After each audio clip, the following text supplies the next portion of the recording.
तपाईहरु यहाँ हेर्न सक्नुहुन्छ यहाँ हाम्रो मस्किटो ब्याट यहाँ रहेको छ र्याकेट अनि चाहिँ अब हेर्न सक्नुहुन्छ यो चाहिँ वर्किङ कन्डिसनमा छैन यहाँ कुनै पनि फंक्सन वर्क गरिरहेको छैन न यो एलईडी न चाहिँ यो बटनहरु चाहिँ यो चाहिँ के भएको थियो भने हिजो साँझ चाहिँ मैले चार्जमा लाउँदाखेरि चाहिँ भित्रबाट स्मोक आएको थियो स्पार्क भएर अनि त्यसैले गर्दा यहाँ हेर्न सक्नुहुन्छ अब यो कुनै वर्क गरिरहेको छैन अब चाहिँ हामी यसलाई ओपन गर्ने छौं र यस भित्र के फल्ट आएको छ भनेर त्यो हेर्ने छौं अनि चाहिँ अब चाहिँ हामी पनि यसलाई फास्ट फरवर्ड गर्दियौ अनि यहाँ हेर्न सक्नुहुन्छ हामीले यो खोलिसक्यौं र यहाँ भित्र हेर्न सक्नुहुन्छ यो सर्किट बोर्ड रहेको छ अनि चाहिँ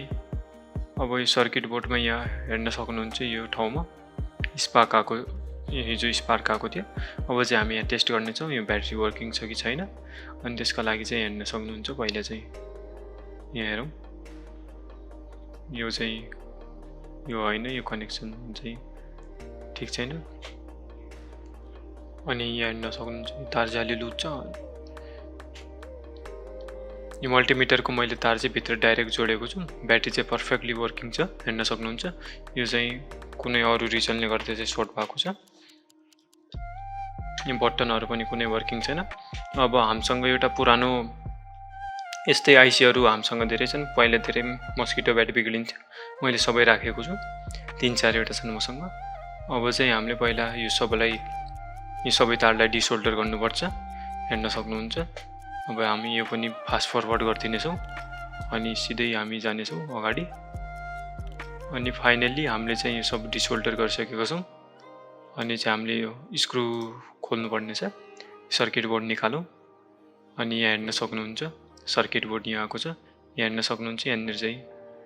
यो टोटल सर्किट बोर्ड भयो हेर्न सक्नुहुन्छ यहाँ क्यापेसिटरहरु छन् रेजिस्टर अनि चाहिँ डायोडहरु अनि यहाँ हेर्न सक्नुहुन्छ यहाँ चाहिँ ब्ल्याक भएको एरिया यहाँ चाहिँ सर्ट भएको छ अनि अब त्यसैगरी अब हामी चाहिँ यो कम्पोनेन्टलाई चेन्ज गर्ने छौं यसको के कम्पोनेन्ट चाहिँ अर्को सर्किट बोर्डमा चाहिँ लगाउने छौं यो मसँग अर्को पनि सर्किट बोर्ड छ यहाँ हेर्न सक्नुहुन्छ अर्को सर्किट बोर्ड अनि हेर्न सक्नुहुन्छ अब चाहिँ म यो पुरानो सर्किट बोर्डमा चाहिँ यो यसको चाहिँ पावर बटन र स्विच चेन्ज गर्ने छौं किनभने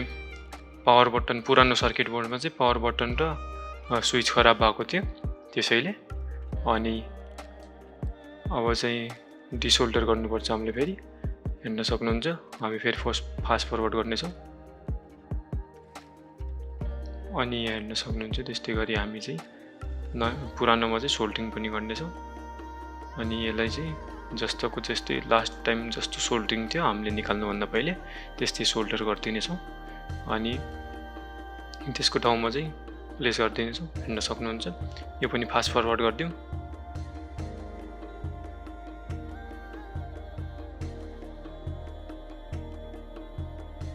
अब चाहिँ यहाँ हेर्न सक्नुहुन्छ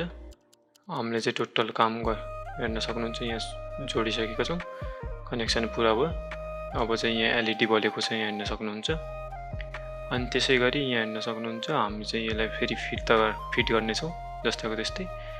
अनि चाहिँ यहाँ हेर्न सक्नुहुन्छ अब यो चाहिँ हाम्रो पर्फेक्टली वर्किङ छ अनि टेस्ट गरेर पनि देखाइदिन्छु म तपाईहरुलाई एउटा स्क्रु ड्राइभर चाहिन्छ त्यसको लागि अनि यहाँ हेर्न सक्नुहुन्छ यहाँ चाहिँ एलईडी चाहिँ अलि गलत ठाउँमा छ तर यहाँ भित्र रेड देखिरहेको छ हेर्न सक्नुहुन्छ यो अब चाहिँ यहाँ हामीले यो टेस्ट गर्ने छौं हेर्न सक्नुहुन्छ स्पार्कहरु भइरहेको छ यो फुल्ली वर्किङ छ र हाम्रो भिडियोमा यहाँसम्म हेर्नको लागि धन्यवाद तपाईहरुलाई र हाम्रो यो भिडियो मन पर्यो भने आफ्नो साथीहरुसँग शेयर गर्न नबिर्सनु होला र हाम्रो युट्युब च्यानललाई लाइक शेयर र सब्स्क्राइब गर्न नबिर्सनुहोस् थ्यांक यू